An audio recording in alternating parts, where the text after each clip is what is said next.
विद्यार्थी मित्रों, सुप्रभात। आज व्याकरण के एक महत्वपूर्ण घटक के बारे में हम चर्चा करने वाले। व्याकरण में वाक्य शुद्धिकरण, वाक्य शुद्धिकरण,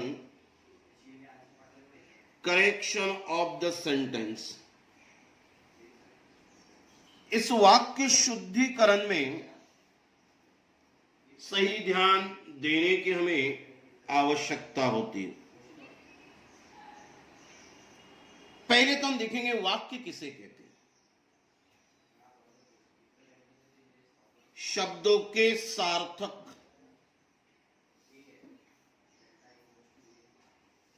शब्दों के सार्थक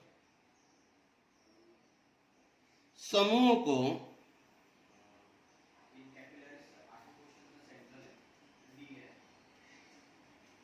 वाक्य कहते हैं।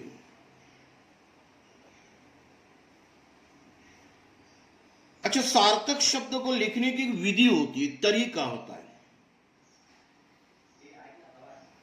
जो वर्तनियां होती है उस वर्तनी को उचित स्थान पर उचित ढंग से रखने पर शब्दों का सही लेखन माना जाता है। व्याकरण में के कारण भाषा की शुद्धता आती है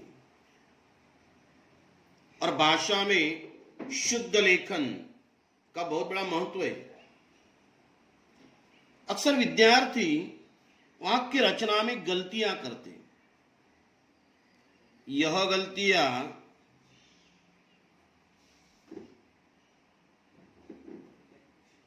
अक्सर लिंग, वचन और कारक के गलत प्रयोग से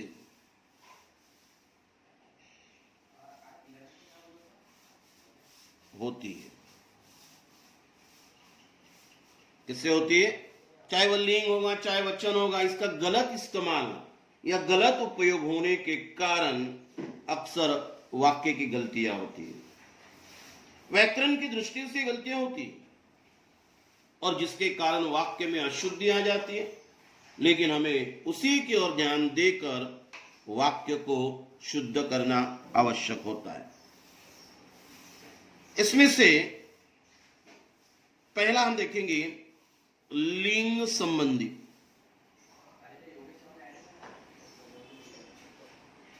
किसके संबंधी? लिंग संबंधी। अभी हिंदी में दो लिंग हैं। कितने लिंग हैं? दो। एक होता है पुल्लिंग और दूसरा रहेगा आपका स्त्रीलिंग।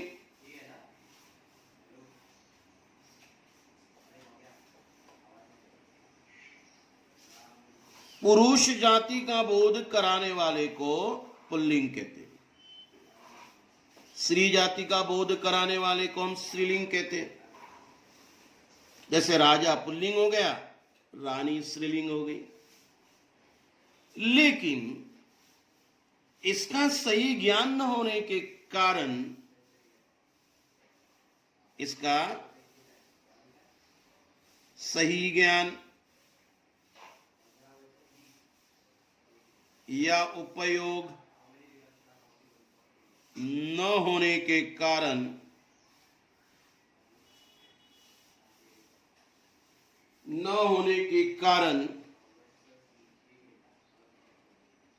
वाक्य में क्या होती है? अशुद्धि आती है।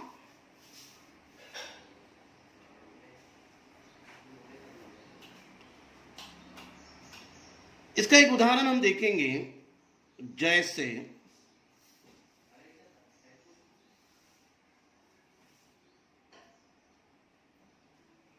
राजा ने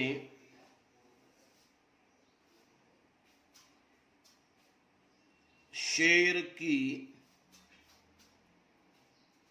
शिकार की।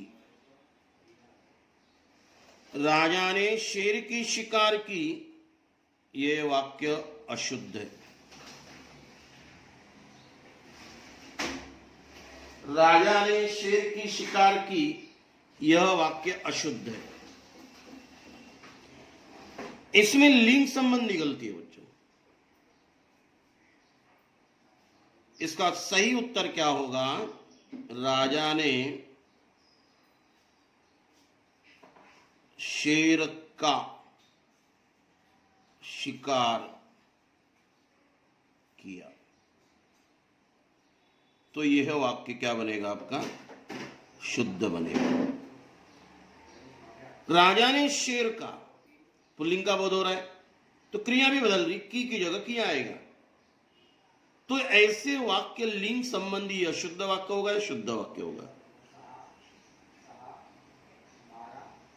एक आदि वाक्य, खेल में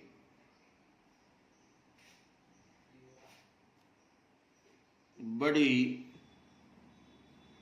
मजा आई, यह वाक्य अशुद्ध है। फिर इसे शुद्ध करना है। खेल में बड़ा मजा आया।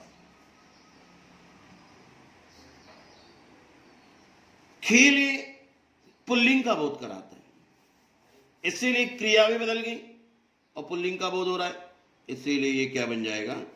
शुद्ध वाक्य बन जाएगा। मतलब लिंग संबंधी सही ज्ञान न होने के कारण अक्सर वाक्य में गलतियां होती है। अगला जो प्रकार हम देखेंगे, वचन संबंधी।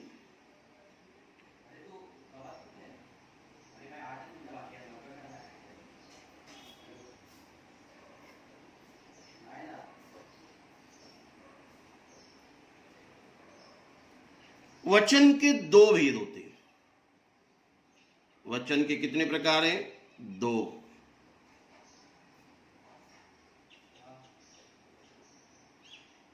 इसमें एक वचन, बहुवचन।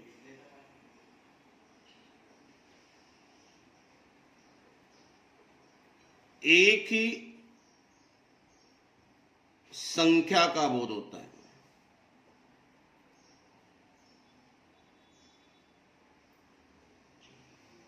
या एक से ज्यादा संख्या का बोध। एक ही संख्या का बोध होता है, इसीलिए उसे एक वचन। एक से ज्यादा संख्या का बोध होता है तो उसे बहुवचन। लेकिन इसका सही ज्ञान न होने के कारण या सही उपयोग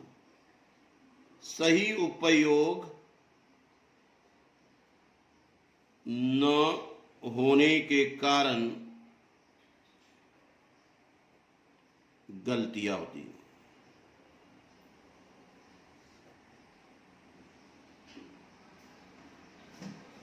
तो एक ही संख्या का बोध होता है, एक वचन। एक से कई ज्यादा संख्या का बोध होता है तो उसे बहुवचन। लेकिन वचन का सही ज्ञान न होने के कारण अथवा सही उपयोग न होने के कारण अक्सर वाक्य में क्या होती है? अशुद्धियां आती है।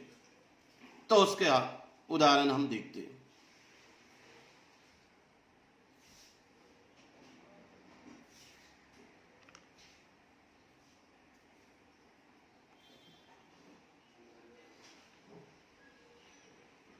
जैसे सभा में कई नेता हाजिर थे। यह वाक्य अशुद्ध है।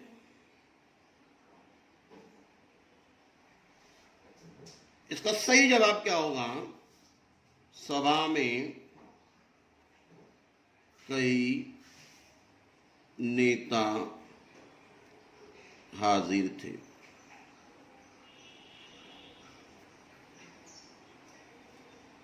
कई नेता नहीं हम कहते, कई नेता कहते।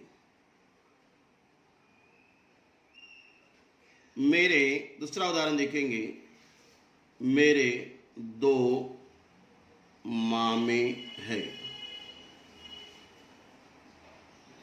यह वाक्य रहेगा आपका अशुद्ध। तो शुद्ध क्या होगा? मेरे 2 मामा है। ये वाक्य क्या हो जाएगा? शुद्ध वाक्य। और कुछ गलतियां होती है बच्चों।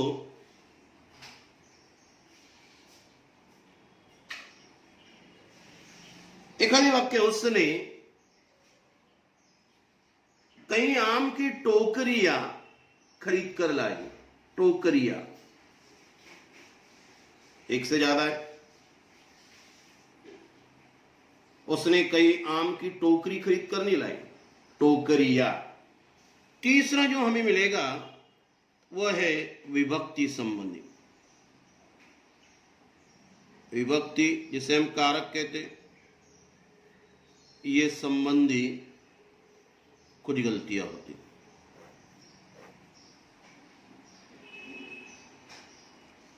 अच्छा, विभक्ति का अर्थ होता है कारक, और इस कारक किसे कहते? कारक संज्ञा या सर्वनाम का संबंध किसी दूसरे शब्द के साथ, चाहे वह कर्म हो क्रिया हो, जोड़ने का काम करने वाले चिन्ह को विभक्ति या कारक कहते। कारक के 8 प्रकार हैं। कर्ता कारक, कर्म कारक, करण कारक, अपादान कारक, संबंध कारक, अधिकरण कारक, संबोधन कारक। कारक के ये 8 प्रकार। कर्ता कारक, जिसका चिन्ह नहीं मिलेगा। कर्ता कारक का चिन्ह क्या होगा? कर्ता कारक, इसका चिन्ह नहीं। कर्म कारक, इसका चिन्ह को। करण कारक, इसका चिन्ह से। उसके बाद संप्रदान कारक,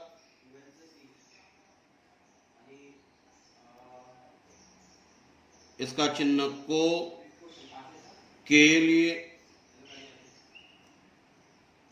उसके बाद आपका अपादान कारक,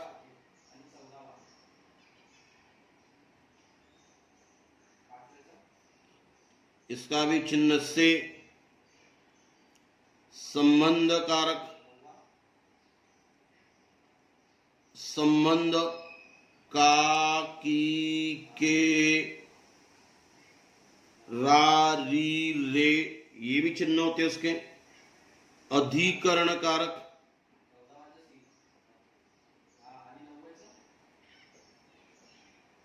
इसका चिन्ह जो होता है में, पर, और अंतिम होता है संबोधन कारक। इसका चिन्ह जो होता है हे, अरे, बहुत कुछ, ओहो, अजी, ये सारे शब्द संबोधन कारक होते हैं। तो इस कारक का सही ज्ञान न होने के कारण वाक्य में अशुद्धियां अक्सर होती है।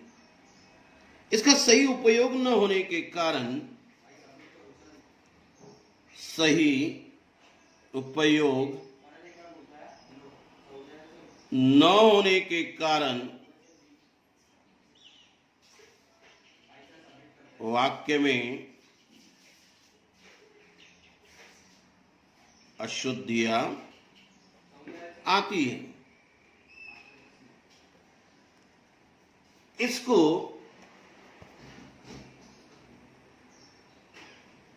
कुछ उदाहरण हम देखते हैं। उसने आपको कुछ कहा, उसने आपको कुछ कहा, ये वाक्य, लेकिन ये वाक्य जो है वह अशुद्ध है, क्योंकि इसमें कारक का सही उपयोग नहीं हुआ है। उसने आपसे कुछ कहा, ये वाक्य जो बनेगा वह शुद्ध बनेगा। देखिए,